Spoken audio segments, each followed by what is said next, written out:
इतिहास की कुछ कहानियां सिर्फ जंगों और सल्तनतों की नहीं होती, बल्कि वो इंसान की सबसे गहरी, सबसे बुनियादी खोज के बारे में होती हैं। और वो खोज है दुख से आज़ादी की खोज। आज हम एक ऐसी ही यात्रा पर निकलने वाले हैं। जरा एक पल के लिए सोचिए, क्या हो अगर सच में दुख और तकलीफ को हमेशा के लिए खत्म करने का कोई रास्ता मिल जाए। ये एक ऐसा सवाल है जिसने दुनिया के सबसे बड़े आध्यात्मिक आंदोलनों में से एक को जन्म दिया। तो चलिए इस कहानी में और गहराई से उतरते हैं। देखिए, इसकी शुरुआत किसी गुरु या संत से नहीं होती, बल्कि एक राजकुमार के मन में उठे कुछ बेहद परेशान करने वाले सवालों से होती है। जी हाँ, हम बात कर रहे हैं सिद्धार्थ गौतम की। उनके पिता राजा शुद्धोदन और माँ महारानी महामाया थीं। वो शाक्य वंश के राजकुमार थे। मतलब उनके पास दुनिया की हर सुख सुविधा, हर ऐशो आराम मौजूद था। सिद्धार्थ का जीवन आप समझिए एक सोने के पिंजरे जैसा था। उन्हें दुनिया के दुखों से पूरी तरह से बचाकर रखा गया था। उनकी पत्नी थी यशोधरा और एक बेटा राहुल भी था। लेकिन एक दिन जब वो महल से बाहर निकले तो चार नज़ारों ने उनकी पूरी दुनिया ही पलट दी। उन्होंने एक बूढ़े इंसान को देखा, एक बीमार इंसान को देखा, एक शव को देखा और आखिर में एक शांत चेहरे वाले साधु को देखा। ये जो नज़ारे थे, इन्होंने सिद्धार्थ को अंदर तक हिला कर रख दिया। उन्हें अचानक एहसास हुआ कि ये जो दौलत है, ये जो जवानी है, ये सब कुछ बस कुछ वक्त का है, अस्थायी है। और बस यहीं से शुरू हुई उनके जीवन की सबसे बड़ी यात्रा, सत्य की महान खोज। सिर्फ 29 साल की उम्र में उन्होंने वो फैसला लिया जिसकी कोई कल्पना भी नहीं कर सकता। अपना राजपाट, अपना परिवार, अपनी पूरी विरासत, सब कुछ छोड़ दिया। इसी घटना को इतिहास में महाभिनिष्क्रमण यानी महान त्याग के नाम से जाना जाता है। वो ऐशो आराम की जिंदगी छोड़कर एक अनजान रास्ते पर निकल पड़े थे, बस एक सवाल का जवाब ढूंढने। क्या दुख का अंत वाकई में संभव है? आइए जरा इस स्लाइड पर उनकी पूरी यात्रा के मुख्य पड़ावों पर एक नजर डालते हैं। 563 ईसा पूर्व में लुम्बिनी में जन्म, फिर 29 की उम्र में वो महान त्याग, और फिर आता है 35 साल की उम्र में बोधगया में ज्ञान की प्राप्ति का वो पल। उसके बाद उन्होंने सारनाथ में अपना पहला उपदेश दिया और 80 साल की उम्र में कुशीनगर में महापरिनिर्वाण को प्राप्त हुए। तो कई सालों की कड़ी तपस्या और भटकाव के बाद सिद्धार्थ अब उस पल के बेहद करीब पहुंच रहे थे, जो न सिर्फ उनकी बल्कि दुनिया की सोच को हमेशा के लिए बदलने वाला था। ये उनकी कहानी का सबसे बड़ा, सबसे जरूरी मोड़ था। 35 साल की उम्र में बिहार के बोधगया में एक पीपल के पेड़ के नीचे ध्यान करते हुए उन्हें आखिरकार वो मिल ही गया जिसकी उन्हें सालों से तलाश थी। उन्हें ज्ञान प्राप्त हुआ और उसी पल से राजकुमार सिद्धार्थ बुद्ध बन गए। बुद्ध यानी वो जिसे सत्य का बोध हो गया हो। जिस अवस्था को उन्होंने पाया उसे कहते हैं निर्वाण। अब ये कोई आसमान में मौजूद स्वर्ग नहीं है, बल्कि ये तो चेतना की, मन की एक ऐसी अवस्था है जहां हर तरह की इच्छा, हर तरह का लगाव और दुख खत्म हो जाता है।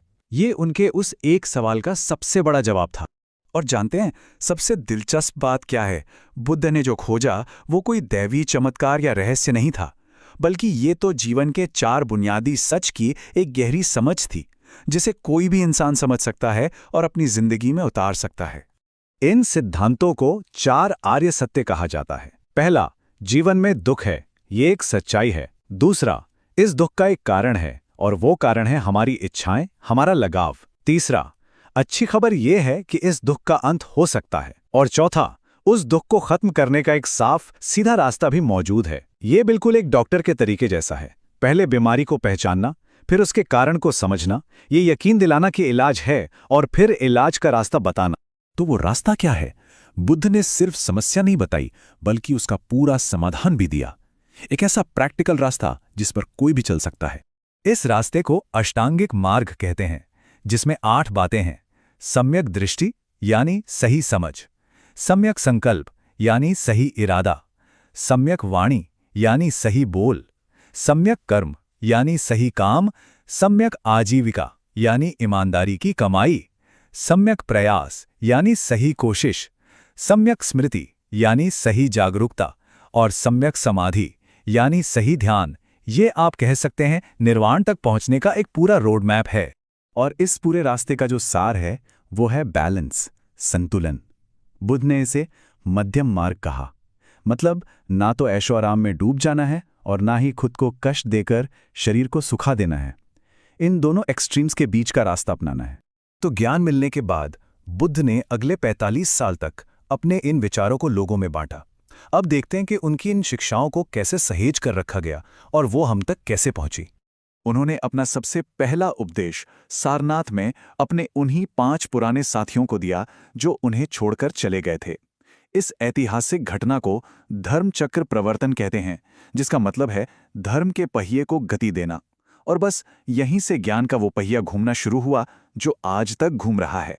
बुद्ध जानते थे कि इस ज्ञान को आगे बढ़ाने के लिए एक समुदाय की जरूरत होगी, तो उन्होंने संघ की स्थापना की।